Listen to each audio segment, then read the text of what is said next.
안녕하세요. 돌쇠 뉴스 시작합니다. 3일 주 프레뉴스에 올라온 칼럼인데요. 제목은 한국, 미국, 일본, 대만 협력틀 반도체 쿼드 실현을 일본이 리드하라 입니다. 바이든이 한국과 일본을 차례로 방문했을 때 삼성, 현대 등 첨단 기업들의 화려한 퍼포먼스가 있었죠. 이에 따라 초라한 일본의 대응을 적나라하게 비판하면서 한국과 함께 반도체 쿼드를 결성하자는 칼럼이 나왔군요. 칼럼 내용과 흥미로운 반응 함께 보실까요? 통 크신 구독, 좋아요.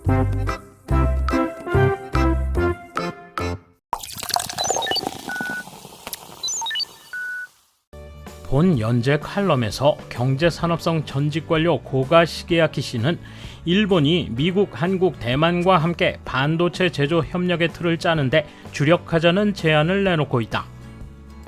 5월 바이든 미국 대통령이 20일부터는 한국을, 22일 오후부터는 일본을 방문했다. 그는 한국에 도착하자 삼성전자 평택 반도체 공장으로 직행했다.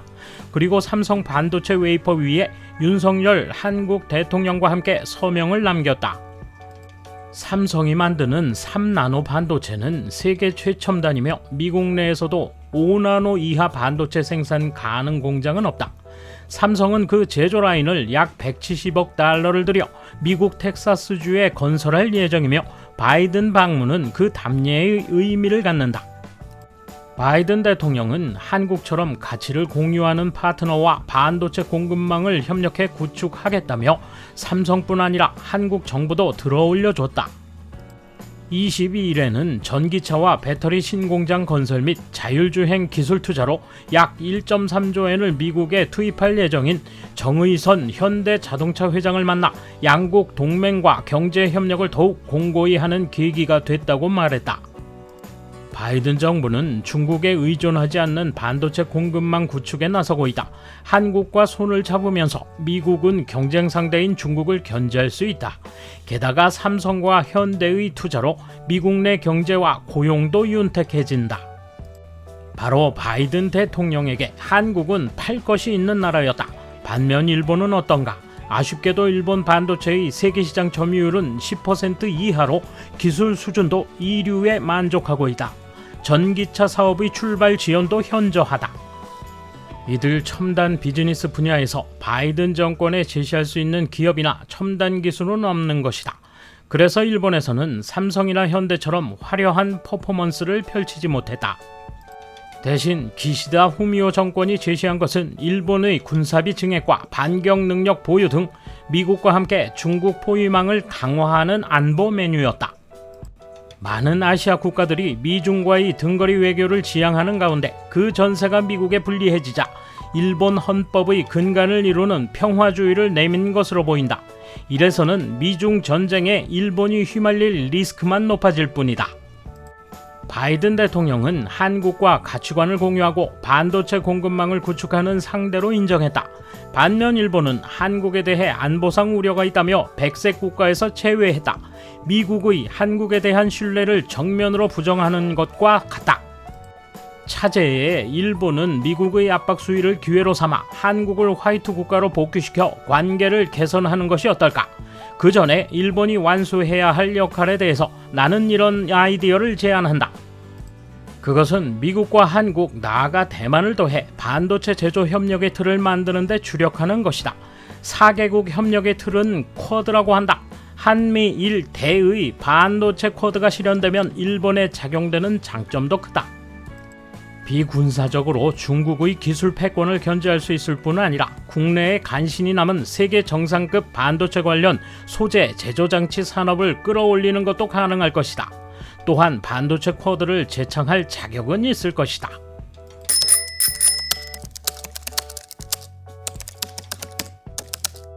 고가 씨의 방위비 증액은 평화주의에 반한다 라는 생각에 동조하기 어렵다. 전쟁을 하지 않는 것으로 평화를 유지하려면 정치력이 필요하다. 그보다는 군사적 침공을 주저하게 하는 억지력이 필요하고 침공을 할 경우 되받아칠 군사력이 필요하다. 무기를 갖지 않으니 평화롭다는 생각은 침략을 용인하는 편협한 사고다. 우리는 천국에 사는 것이 아니다. 반도체 쪽은 현재 추진하고 있는 대만과 일본의 공동체제를 확립시키면 된다. 다행히 일본은 반도체 제조 장치에 대한 많은 기술과 많은 제조사를 가지고 있다. 반도체 산업은 회로 선폭이 승패의 전부는 아니다. 3나노는 대단하지만 채산이 맞을지는 의문이다. 선폭이 작으면 필연적으로 비싼 반도체가 된다. 이에 비해 일본은 28나노 반도체를 전례 없는 방법으로 저렴하게 만든다. 삼성 반도체와 동일한 성능을 갖게 하는데 두세 개를 사용하면 되고 훨씬 저렴하게 만들 수 있다. 달리 할 말이 얼마든지 있는데 굳이 한국은 올리고 일본을 까내리는 현저한 표현을 택하고 있다. 이런 점에서 냉정한 분석 끝에 내놓은 결론이라기보다 자기 주장에 따른 결론이 먼저고 그 결론에 맞게 편리하게 조립한 칼럼으로밖에 보이지 않는다. 분명히 한국은 반도체로 한 방을 쏘았지만 두 번째 화살은 없다. 기초기술이 없는 탓이 크고 둔화도 두드러지고 있다. 기술적 순위는 항상 바뀌는 것이고 지금 앞서 있다고 해서 계속 그럴 가능성은 없다. 오히려 지금의 기술로 사회 인프라가 만들어지면 다음 기술이 나왔을 때 크게 바꾸지 못해 늦게 출발하게 된다. 일본이 겪은 일과 같은 것이다. 삼성은 공룡처럼 너무 거대해져 잔재주가 없기 때문에 큰 변화를 감당할 수 없다. 중요한 것은 유일무이한 기초기술을 축적하는 것이다. 순간적인 넘버원보다 훨씬 상위에 파고드는 것이 중요하다. 일본이 추구해야 할 목표는 한국의 하도급이 되기 위한 반도체 코드의 실현이 아니라 과거처럼 일본계 기업이 최첨단 반도체를 만들 수 있도록 하는 것이 아닐까요? 한국에 대한 백색 국가 복귀와 관련해서는 위안부 문제나 징용공 문제 등에서 한국 측이 성의 있는 태도를 보이기 전까지는 한국 측에 잘못된 메시지를 주지 않도록 신중하게 대응해야 한다고 생각합니다.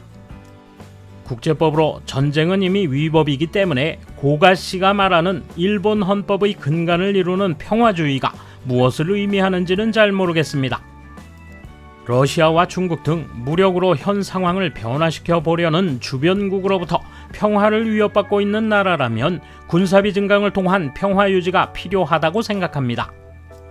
한국의 우파가 기고한 기사인가? 반도체 공급망은 이미 합의돼 미국, 일본, 대만 각자의 스트롱 포인트를 활용한 협력 틀이 이행되고 있다. 이 틀에 합류하지 않은 것은 한국 전 정부의 의지 때문 이미 달려가고 있는데 새삼 한국을 합류시키는 이점은 뭐야? TSMC는 나름대로 투자를 하고 있고 TSMC를 덮을 정도의 어필 포인트가 한국에 있는가? 친한파들은 그걸 찾아내지 못하면 주장할 의미가 없어. 돌쇠 한마디. 이미 하도급 신세로 굳어졌는데 무슨 제안을 한다고 저런데요? 쓸데없는 생각하지 말고 계속 옛 영광에 취해 있길 바랍니다. 감사합니다. 돌쇠 물러갑니다. 이번 소식은 여기까지입니다. 시청해주셔서 감사합니다. 돌쇠처럼 오직하게, 만인처럼 화끈하게.